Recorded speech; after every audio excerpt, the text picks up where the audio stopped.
सेठ रंगलाल कोठारी राजकीय स्नातकोत्तर महाविद्यालय राजसमंद।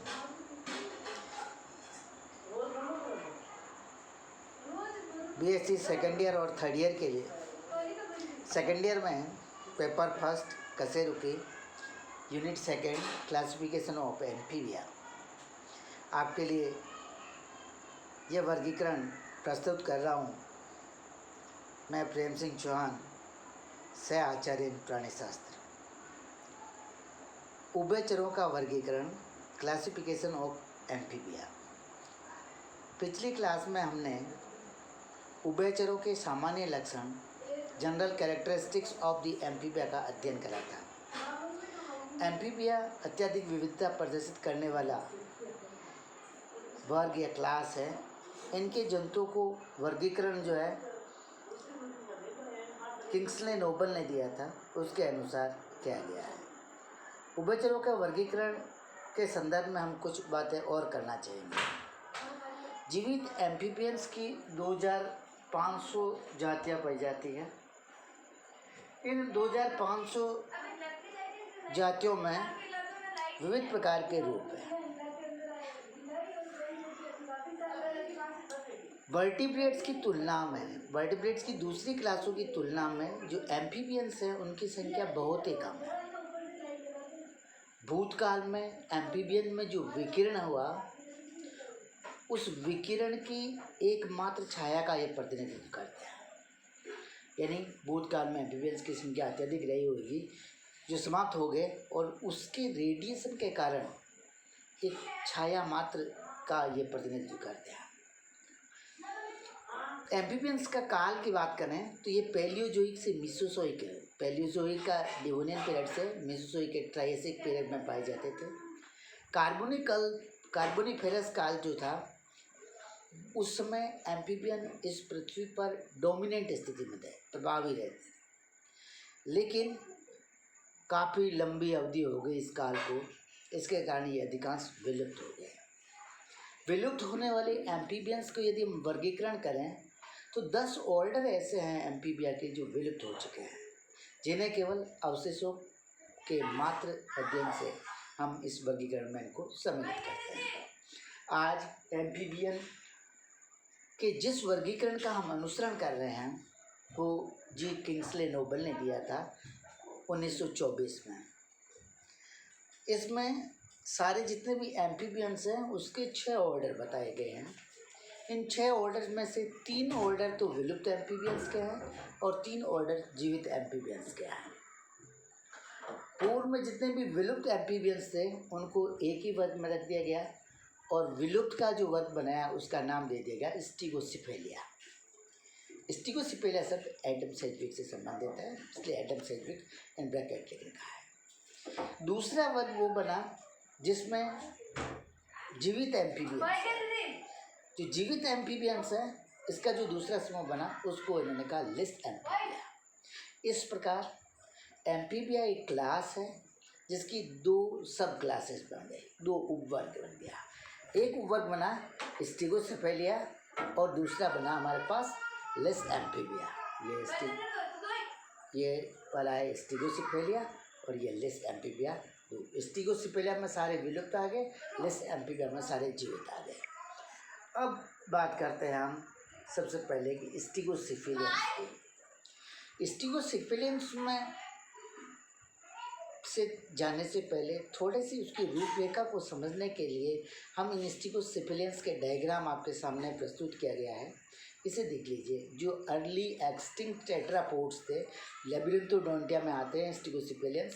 ये इसको डायग्राम यहाँ दिखाया गया है। मगरमच्छ के समान इनका शरीर है। इसमें से अधिकांश सदस्य विलुप्त हो गए। स्टिगोसिफेलियंस के सारे सदस्य विलुप्त हो गए। इनकी भुजाओं में टेट्रापोड इसलिए 4 भुजा हैं, प्रत्येक भुजा में 5 उंगलियां हैं। स्किन पर सल्क हैं और सल्कों की प्लेट्स बनी हुई है। खोपड़ी की छत इनकी ठोस थी और इसमें अस्थिल आँखों और नासा छिद्र के लिए छिद्र पाए जाते थे। ये जंतु पर्मियन से लेकर ट्रायसिक काल में उपस्थित है। और इसके मैंने कहा कि कितने ऑर्डर बनाए हैं विलुप्त एम्फीबियंस के? 3 ऑर्डर। ये 3 ऑर्डर हैं लेबिरिंथोडोंटिया, लेबिरिंथोडोंटिया, फेलोस्पोंडाइली और लेपोस्पोंडाइली। स्टिगोसिपेलिया विलुप्त एम्फीबियंस का सब क्लास है। इस सब क्लास के 3 ऑर्डर लेबिरिंथोडोंटिया, फेलोस्पोंडाइली और लेपोस्पोंडाइली है। पहला ऑर्डर जो लेबिरिंथोडोंटिया है, उस लेबिरिंथोडोंटिया में सबसे पुराने ज्ञात चतुष्पादी एम्फीबियंस आते हैं। क्योंकि सबसे पुराने एम्फीबियंस हैं, तो इन्हीं एम्फीबियंस से आगे चल कर के दूसरे नए युग के या आधुनिक युग के एम्फीबियंस का ओरिजिन हुआ होगा, इसलिए इनको स्टेम एम्फीबियंस कहा जाता है। Stem amphibians. इसमें आने वाले जंतु कैसे थे?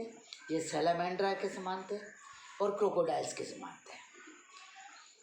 इनमें जो टीथ पाए जाते थे वो क्रोसोपटेरिजियंस के समान दांत थे, जिसमें डेंटाइन वल्लित था।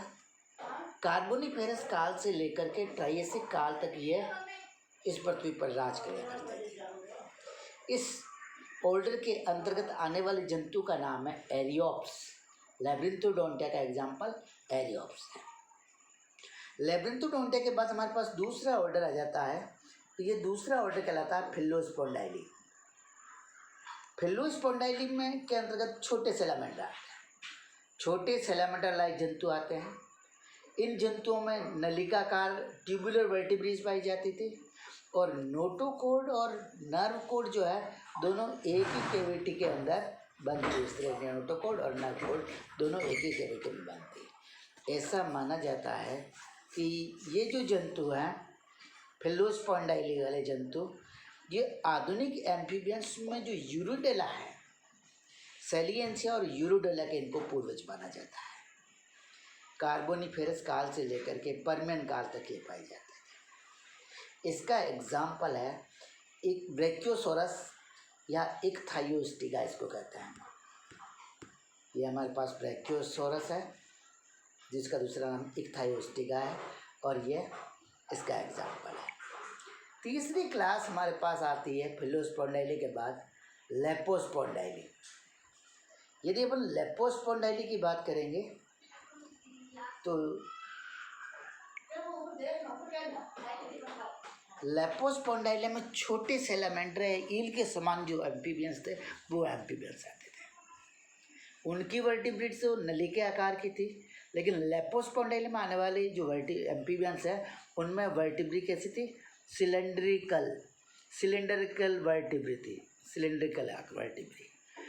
और न्यूरल आर्क और सेंट्रम जो थे वो कंटिन्यूस थे। अब आप बकेंगे न्यूरल आर्क और सेंट्रम क्या होते हैं? तो अब वर्टिब्रा जो होती है, वर्टिब्रा में जो केनाल होती है बॉडी, उस केनाल के ऊपर एक चाप पाई जाती है आर्क, उसको न्यूरल आर्क कहते हैं। सेंट्रम कहते हैं जो वर्टिब्री होती है, वर्टिब्री की जो मेन बॉडी होती है उसको सेंट्रम कहा जाता है। सेंट्रम और तंत्रिका चाप इसमें क्या कंटिन्यूस थी। इनकी पसलियाँ और कशेरुकी के बीच में स्थान पाया जाता था, जिसे इंटरवर्टिब्रल स्पेस कहते हैं। आधुनिक जो जिम्नोफियाना है, जिम्नोफियाना के पूर्वज लेपोस्पोंडाइली के सदस्य हैं, इसलिए इनको कहते हैं एंसेस्टर्स ऑफ द सिसिलियंस। ये भी कार्बोनिफेरस काल से लेकर के पर्मियन काल तक पाए जाते थे, और इसका एग्जाम्पल जो है वह है डिप्लोकोलस या लाइसोरोपस, इसका एग्जाम्पल है। ये तीनों अपने जो ओल्ड एम्फीबियंस थे जो विलुप्त हो चुके हैं उनकी हमने बात कर दी। ये पहला वर्ग स्टिगोसिपेलिया हमारे यहाँ समाप्त हो गया। दूसरा वर्ग हमारे पास आता है लिस एम्फीबिया। लिस एम्फीबिया के अंतर्गत जितने भी जीवित एम्फीबियंस हैं वो आते हैं। तो जीवित एम्फीबियंस का जो ही नाम आता है, तो डायग्राम हमने आपके सामने रख दिया है। इसमें आएगा सैलामेंडर्स, न्यूट्स, फ्रॉग्स और टॉड्स। फ्रॉग, टॉड्स और सैलामेंड्रा एसेट्रा जो है इसके अंतर्गत आते हैं। इस डायग्राम से आपको ये पता चल रहा है। अब लिस एम्फीबिया को अपन कहते हैं मॉडर्न एम्फीबिया, आधुनिक एम्फीबिया। इनके ऊपर जो बोनी कंकाल के जो डर्मल स्क्यूट्स पाए जाते थे पुराने वालों में, वो इसमें नहीं होते हैं। दांत भी वैसे नहीं, दांत सिंपल, छोटे और सरल प्रकार के अंदर होते हैं। इसमें भी 3 ऑर्डर आते हैं। सब क्लास सेकंड, जिसे हम क्या कहते हैं, लिस एम्फीबिया। लिप्स एम्फीबिया उपवर्ग के अंतर्गत 3 ऑर्डर आते हैं। ये 3 ऑर्डर जो हैं ये कहलाते हैं एपोडेला, यूरोडेला और एन्यूरा। जो एपोडा है, एपोडा को जिम्नोफियाना भी कहते हैं, यूरोडेला को कोडेटा भी कहते हैं और एन्यूरा को सेलिएंसिया भी कहते हैं। जिम्नोफियाना के एग्जाम्पल भी आता रहे, एक्टियोप्रिज, यूरोटिप्लस और साइपोनॉप्स, ये 3 एग्जाम्पल है। अब हम क्लासिफिकेशन के अंदर बढ़ते हैं। 3 ऑर्डर के समराइज तुमने देख लिया। तो सबसे पहला जो ऑर्डर है वो कहलाता है जिम्नोफियाना या एपोडा। जिम्नोफियाना या एपोडा जो ऑर्डर है, ए मीन्स विदाउट पोडोस मीन्स फूड, इनमें पाद नहीं पाई जाती, लिम्स नहीं पाई जाती, भुजाएं नहीं पाई जाती। दूसरा यूरोडेला या कोडेटा जो ऑर्डर है, इस ऑर्डर में यूरोडेला टेल से संबंधित है, इनमें पूंछ पाई जाती है। और तीसरा सेलिएंसिया है, एन्यूरा है, जिनमें पूंछ नहीं पाई जाती है। हम बात कर रहे थे जिम्नोफियाना की, इसलिए इस स्लाइड को मैं और ऊपर ले लेता हूँ। ये जिम्नोफियाना ऑर्डर है। बिना भुजाओं वाले सांप के समान एम्फीबियन जंतु थे, वो इसके अंतर्गत आते हैं। उनमें भुजाएं नहीं पाई जाती है, लंबा शरीर है, अर्थवॉर्म के जैसा है तो उसको वॉर्म कह दिया, क्रमी है, बिल बना करके रहता है इसलिए बिल्वकारी है।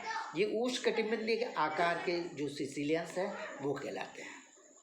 पूंछ इनमें छोटा होता है या अनुपस्थित हो सकता है। अंतिम सिने पर इसका अवस्कर आकर के खुलता है। कुछ जंतुओं में त्वचा के वल्लन पाए जाते हैं, उन पर डर्मल स्केल्स हो सकते हैं जो जुरीदार होते हैं।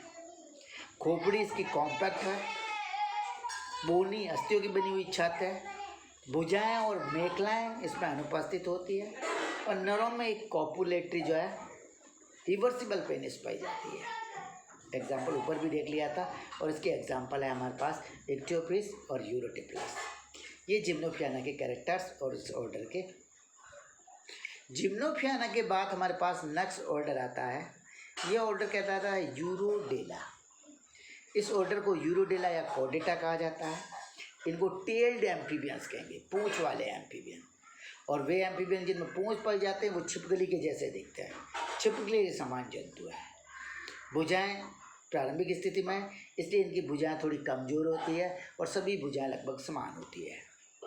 खोपड़ी में सल्क और टिम्पेनम का अभाव होता है। गिल स्थायी होते हैं लार्वावस्था में और वयस्कों में अनुपस्थित होते हैं। नर में कोपुलेटरी ऑर्गन्स नहीं पाए जाते हैं। लार्वे जो होते हैं जलीय होते हैं और वयस्कों के समान उसमें भी दांत पाए जाते हैं लार्वे में। इसी यूरोडेला के जो यूरोडेला एक ऑर्डर है, इसको कोडेटा भी कहते हैं और इसके 5 सब ऑर्डर हैं। इन 5 सब ऑर्डर्स को समराइज्ड हुए में यदि हम देखें तो पहला है क्रिप्टोब्रेंकोइडिया, दूसरा एम्ब्रियोस्टेमोटाइडिया, तीसरा सेलामेंड्रोइडिया, चौथा प्रोटीडा और 5वां मिएंटिस है। क्रिप्टोब्रेंकोइडिया, एम्ब्रियोस्टोमेटोइडिया, सेलामेंड्रोइडिया, प्रोटीडा और मिएंटिस। क्रिप्टोब्रेंकोइडिया में क्रिप्टोब्रेंकस या और हाइनोबियस आते हैं।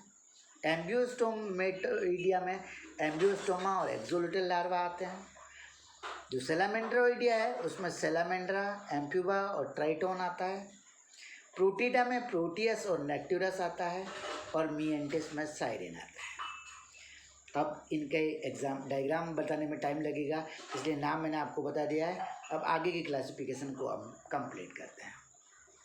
यूरोडेला ऑर्डर के अंतर्गत 300 जातियाँ आती है और 300 जातियों को इन 5 सब ऑर्डर्स में पुनः विभाजित किया गया है। 5 उपगण कह सकते हैं, 5 सब ऑर्डर। सबसे पहला जो सब ऑर्डर है उसको क्रिप्टोब्रेंकोइडिया, दूसरा एम्ब्रियोस्टोमेटोइडिया, क्रिप्टोब्रेंकोइडिया, एम्ब्रियोस्टोमेटोइडिया, सेलामेंड्रोइडिया, प्रोटीडा, मिएंटिस, ये 5 इसके सब ऑर्डर हो गया।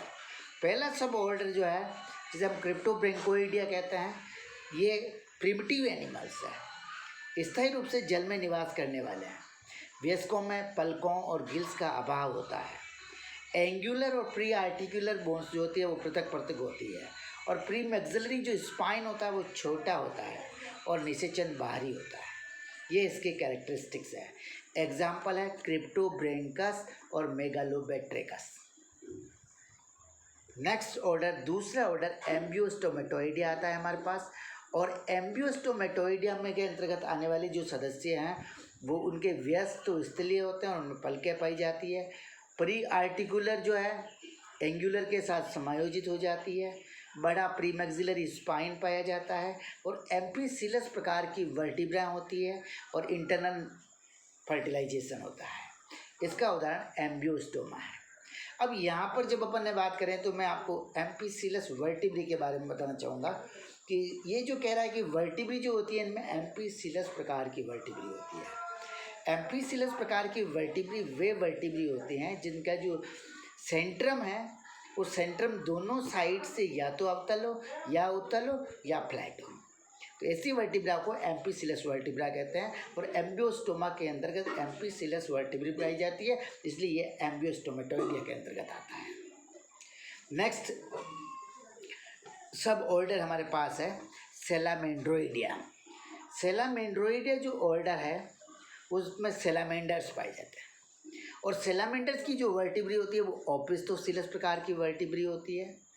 दांत प्लेट और प्री वोमर्स पर लगे हुए होते हैं। 3 जोड़ी अवस्कर ग्रंथियाँ पाई जाती है।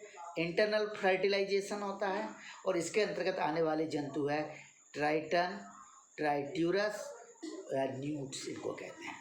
ट्राइटन, ट्राइट्यूरस ये जिनको न्यूट्स कहते हैं वो सैलामेंड्रोइडा के अंतर्गत आते हैं। इसके अलावा इसमें आता है सैलामेंड्रा जिन्हें सैलामेंडर्स कहते हैं। इसमें आता है डेस्मोग्नेथस, डेस्मोग्नेथस फस्कस को कहेंगे। इसमें आता है एम्फ्यूमा जिसे कॉन्गो ईल कहा जाता है और इसके अंतर्गत आता है प्लिथोडॉन। ये सारे के सारे एग्जाम्पल सैलामेंड्रोइडिया। सैलामेंड्रोइडिया के बाद में हमारे पास इसका आगे वाला जो सब ऑर्डर है आ जाता है और ये चौथा वाला सब ऑर्डर कहलाता है प्रोटीडा। प्रोटीडा जो ऑर्डर है इसमें जल की तली में निवास करने वाले जंतु आते हैं।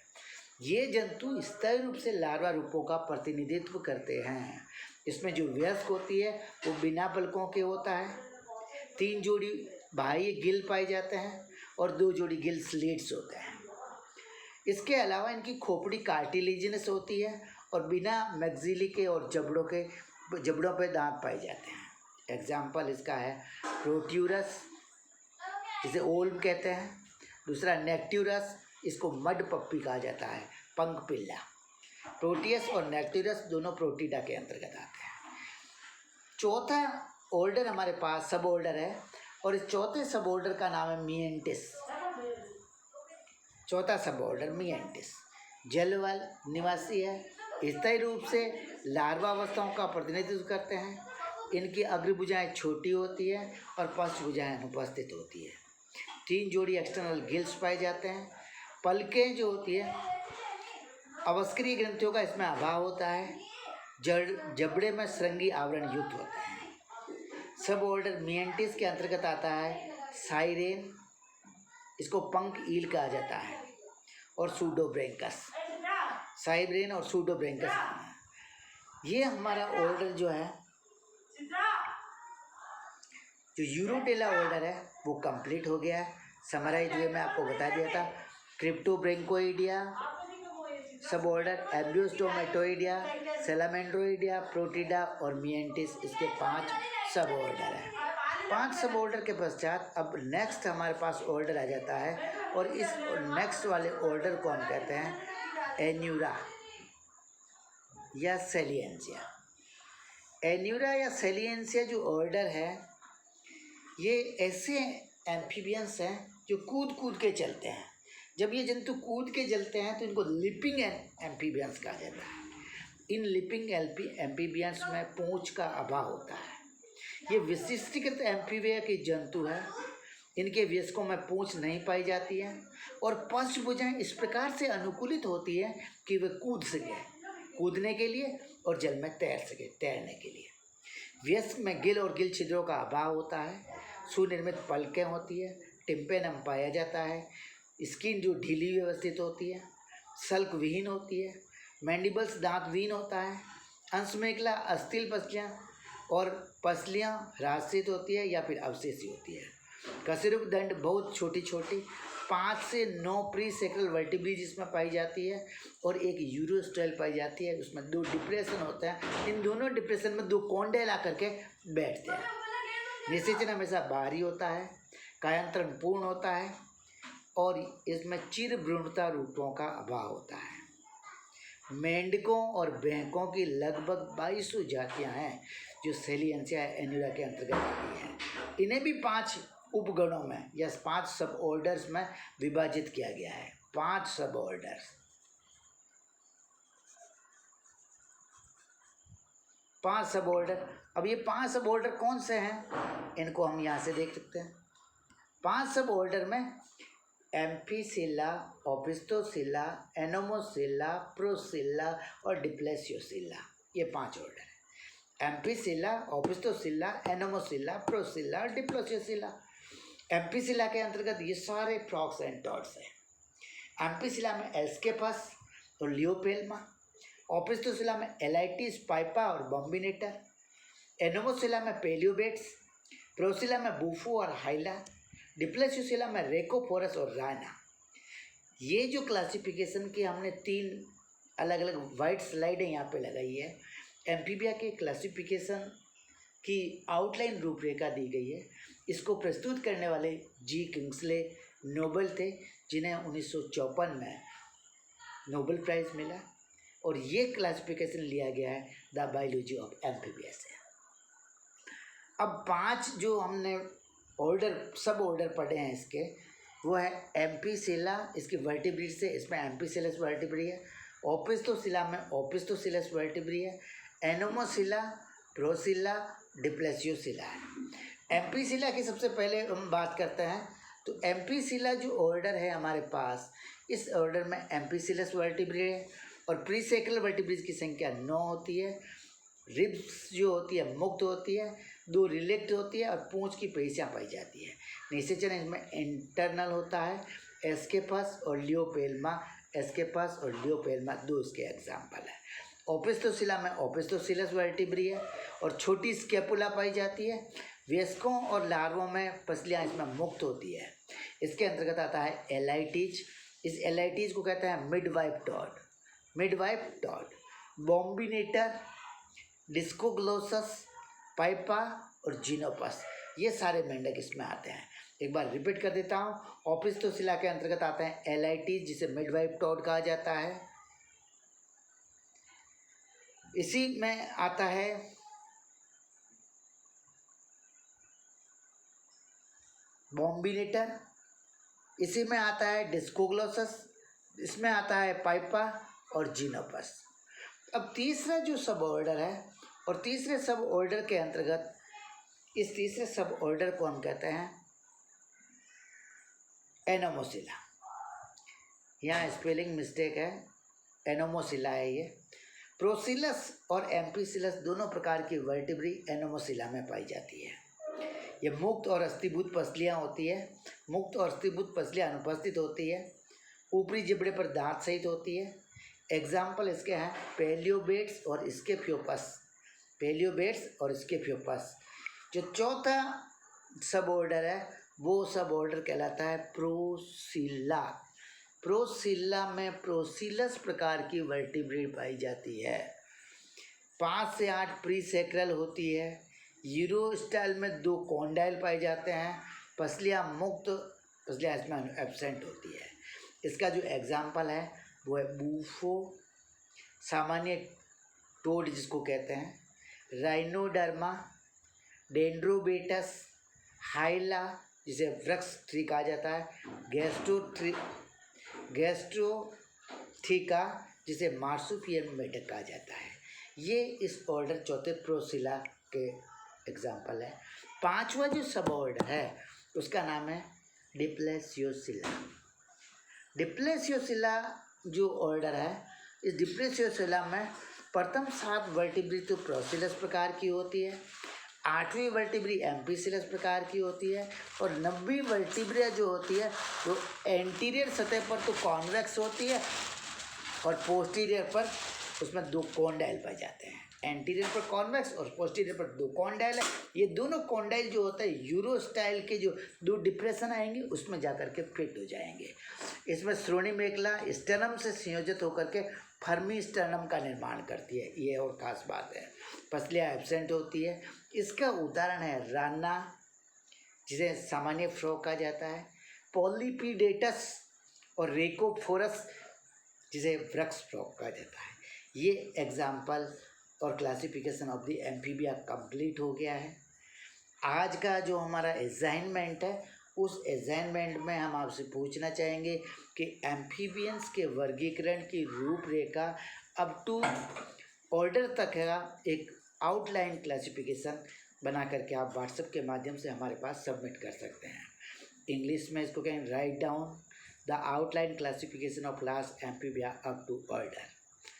This is all enough about the amphibian classification. I think you will prepare more better than what I have presented before you. Thank you once again. Thank you for watching this video.